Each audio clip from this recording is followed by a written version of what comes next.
class. We're going to work with natural base E today and some applications. Applications means we're going to be doing some calculations. Sounds fun to me. Let's go. The natural base is symbolized by the letter E, and that's going to be a base. We had a function where we had a parent function, f of x equals 3 to the x. 3 was the base. This time, the base is going to be E. It is a constant. It's irrational, just like pi is irrational, and it is a constant. And it's defined, really funny, but it's based on exponential growth. As n approaches infinity, and remember, we can't plug infinity into our calculator, so this is a concept, then if we have 1 plus 1 over n raised to the n, and remember, these are supposed to be infinities. Infinity. Then E is equal, and you can find this in your calculator, it's 2.718, and it goes on and on and on, but that's what we can round it to. Now, I don't want you rounding it to that when you're doing your calculations because our scientific calculators have the E. If you can't find it on your calculator, ask me and I'll show it to you. So we're going to graph this. It's not so hard. We're going to use the calculator though because I don't know what E raised to the negative 2 or E raised to the only one I really do know is E raised to the 0 is 1 because anything raised to the 0 is 1. So I'm going to use the calculator.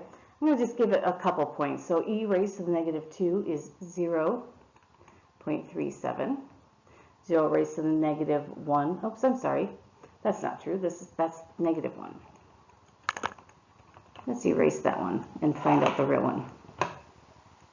Okay, so if I have E raised to the negative 2, it's 0.14. Let's go with that.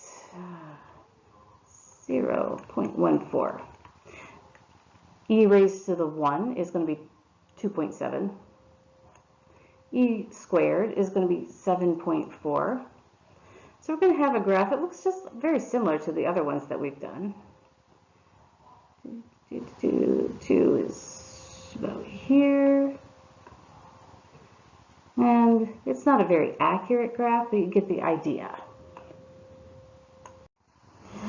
Now that natural base E is used in a lot of formulas.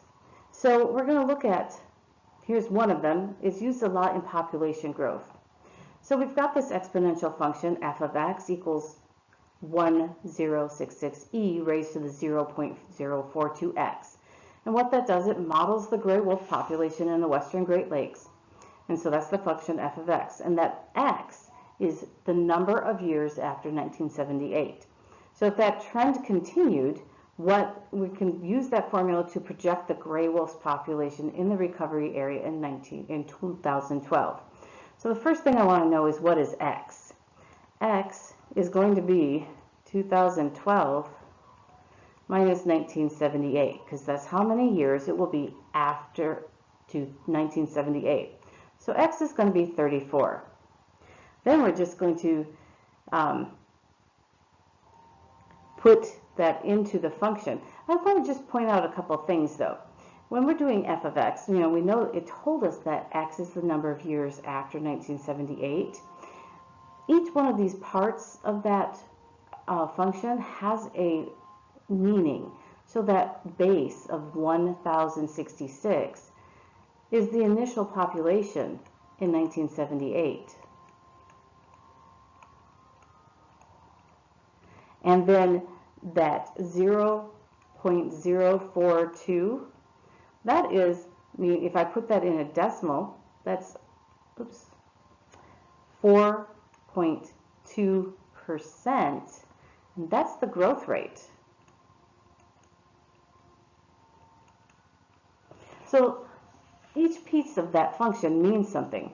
So I'm going to do the function at 34 years after 1978 is equal to the initial population raised to the growth rate times the number of years since we started calculating.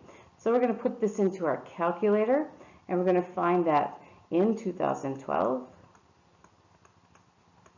approximately 4,446 wolves are expected to be in the area.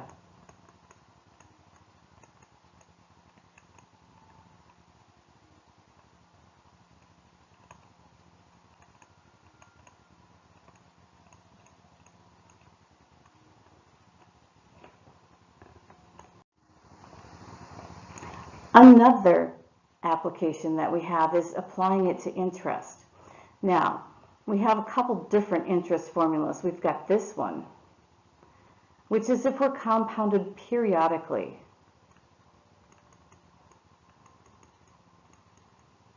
And we have this one if we are compounded continuously. So each one of these has some letters or variables, and those variables mean something.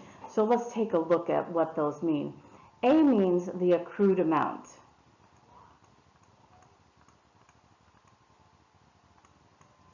Or, oops, N, that's the ending. P is the principal.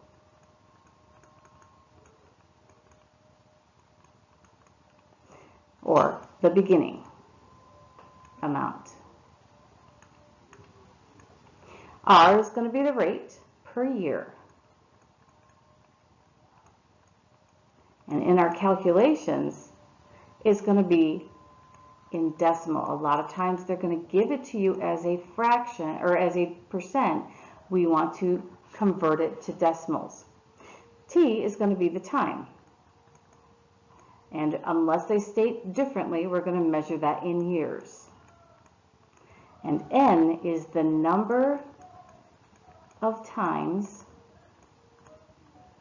that it's compounded, that is compounded per year.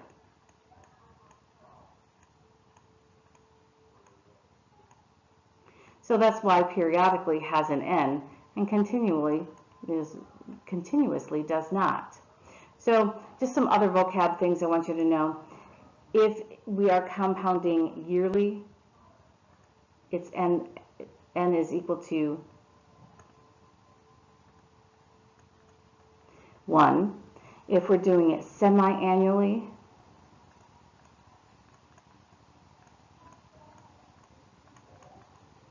N is equal to 2. If we're compounding quarterly, N is equal to 4. If we're compounding monthly, N is equal to 12.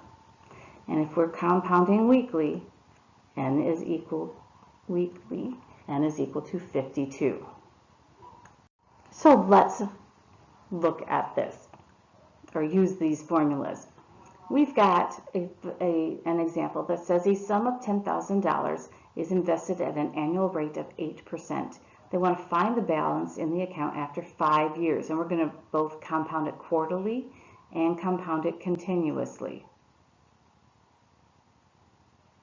So the principal, the beginning amount, is $10,000. And the rate was 8%, but we're going to convert that to a decimal, so it's 0.08. And the time is 5 years. So if we're compounding quarterly, then N is going to be equal to 4. And we will write the equation, or we will use the equation A equals P times 1 plus R over N raised to the NT.